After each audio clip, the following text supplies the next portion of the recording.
Hi guys, Kate Lynch here. So today I'm going to do my advanced concepts presentation number 3. So we're going to talk about how oxygen binds to heme and as well as binding capacity of oxygen to heme in the lungs as well as in the capillaries and how they're different.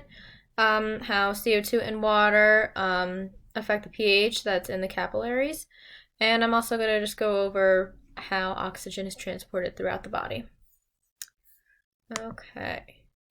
So here I just wanted to go over kind of an overview of how oxygen and carbon dioxide moves around in the body. I think of everything very anatomically, so see and visually. So having the heart and all the lungs and the capillaries and the veins and the arteries here really helped me. So I wanted to point out that we want to start out over here where the lung is. So this is the start. I mean, it's over here too, but I'm really just going to focus over here just so I don't have to keep pointing. So we have the lung and we breathe in. We take a deep breath in and oxygen is filled in the lungs. And then you can kind of see it on the lungs, these little bubbles. So you can kind of see it there a little bit.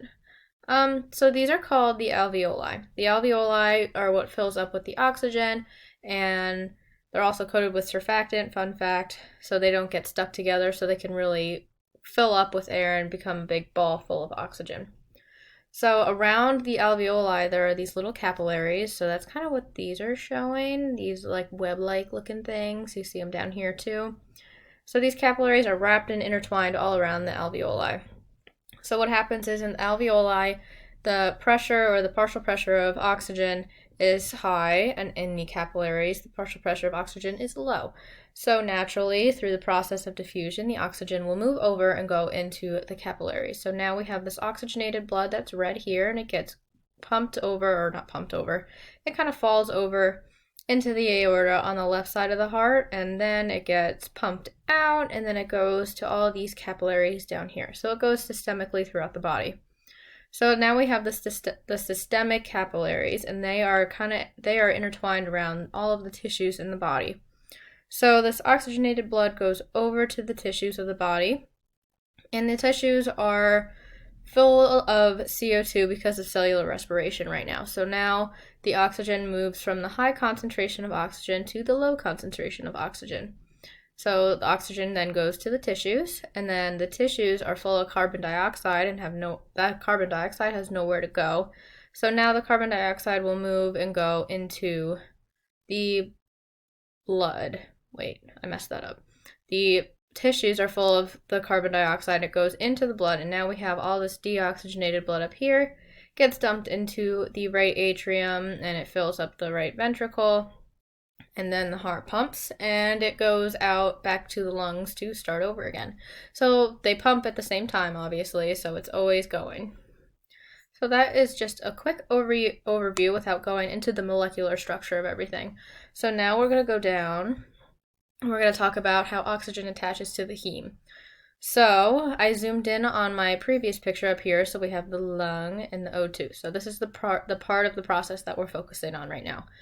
So what's important to know is that there's this thing called hemoglobin, and it's a protein that's within our blood, and it has 4 symmetrical subunits, and they all have an iron core, and that's what the heme group is. So one molecule of oxygen will then bind to one heme group. So in total, the hemoglobin can hold up to 4 oxygen molecules. Doesn't necessarily mean it will always have 4, but it can hold up to 4.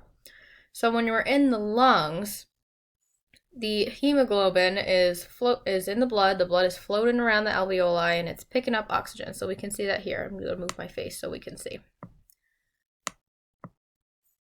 So we have the oxygen out here that we just breathed in, and it's going into the alveoli, and the alveoli are going through the process of diffusion that I said before, and they are putting the oxygen into the blood, which is then binding to the iron or the heme groups of the hemoglobin. So here they are.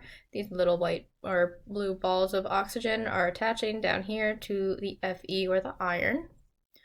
So we can see this, and one thing to note is that oxygen binds cooperatively. So we have one oxygen, so then the possibility of it binding to another oxygen is greater, and then another, and then another. So the more oxygens there are, the greater the binding capacity is. So in the lungs, it's pretty high because we're constantly growing.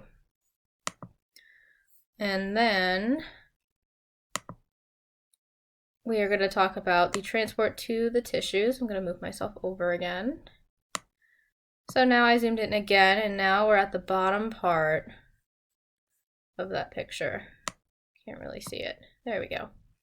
So now we have the oxygenated blood with all those oxygen molecules on the hemoglobin. So there's 4 on there, and now it's traveling systemically throughout the body. Okay, so now we're going to talk about the transport to the tissue. So now oxygen, we know oxygen will diffuse where there is a low concentration. So now it's traveling over and then it hits a tissue, which you can see over here. So here's tissue cells, and then here is a blood vessel or a capillary. So the oxygen that's attached to the hemoglobin will detach and it will swoop on over and go through the membrane and into the tissue cell because there is a low concentration of the oxygen over there. And then carbon dioxide that was already floating around in the tissue is going to hop on over and it's going to go into the capillary. So now the carbon dioxide is diffusing into the capillary because there's the low concentration there, and it binds to water that's in the plasma, and this actually creates a carbonic acid. So the carbonic acid in turn will lower the pH of the blood, making it just a little bit more acidic. Naturally, it's at around neutral. So this actually creates kind of a pH gradient is what I think of. So it's starting pretty neutral, and as it goes, it's becoming more acidic. So it's kind of moving up, but again, your blood is not complete acid.